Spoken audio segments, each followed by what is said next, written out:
you know what's so crazy is people ask me that question. They ask, when was the first time that you saw the movie? And I think I saw it when I was so young, I can't even remember. I mean, the movie was released the year I was born. And it's like, I feel like I've known this movie for as long as I can remember.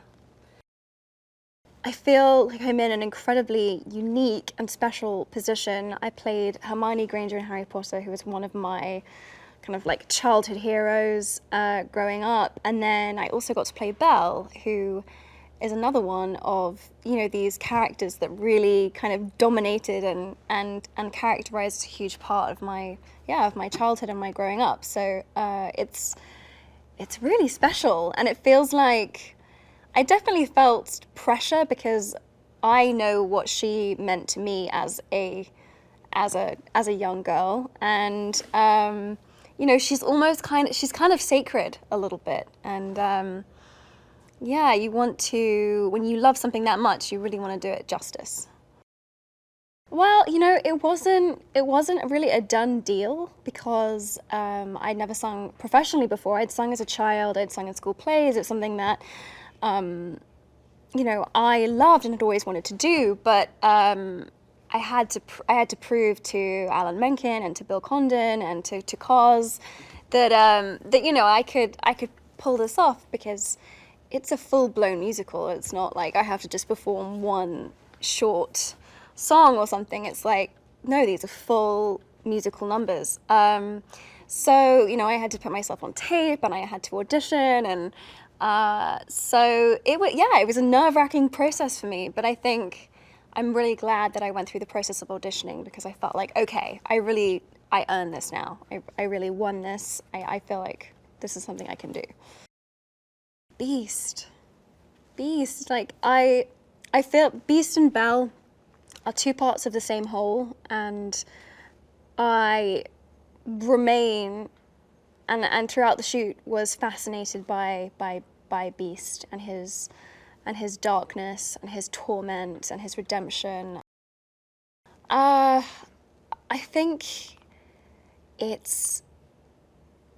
this is a fairy tale which has been around for like centuries. It's kind of a part of our cultural consciousness that goes back further than any of us can think, and it's so much about the human condition and what it is to be alive, what it is to give and receive love, what it is to see deeper than the external and the superficial. And I think in that sense, it's kind of one of the most soulful Disney movies I can think of, because it I don't know, it transcends, it goes beyond. It's truly soulful. There are so many moments from this movie that are so iconic, and the dance is one of those. And so Dan and I were like, wow, this has to be really special. And I think for the two of us, a big part of the beginning of this process was, okay, we need to learn these steps, and then at a certain point, we had to just completely let go of all of the technical stuff, Dan being in the suit and on the stilts, and us trying to figure out how to get around this ballroom. And then we were like, okay, now we have to find something here that tells the story of them falling in love, because that is what the dance is about. And it's a waltz is the perfect metaphor for that, because you're out of breath, you're like kind of spinning, and you're kind of off balance, and you're relying on your partner to keep you in time and keep you in step. And it requires such teamwork and such trust that it tells the story. And we wanted to give it all of the feelings of those initial butterflies and apprehension and sense of being completely out of control that you feel when you start to fall in love with someone. I think what works so well about this film is that, as I've said, it has this incredibly deep and soulful element, But the other reason I remember wanting to watch this movie as a child was just that it was funny.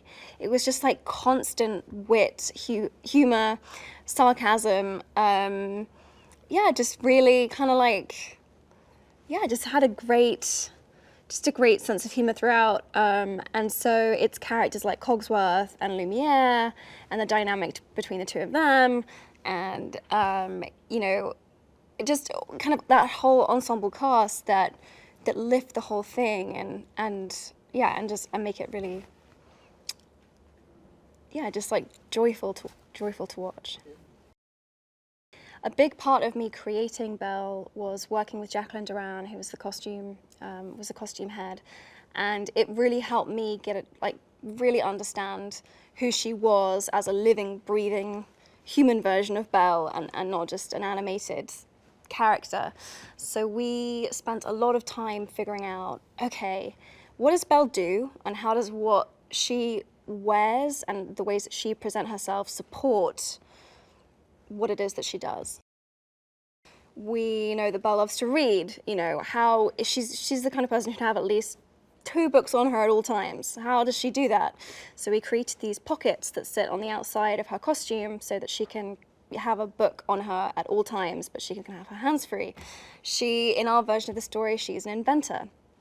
We wanted to make sure that she had, you know, the female equivalent of a tool belt on her at all times. We know that she loves to ride. We made sure that she had riding boots on.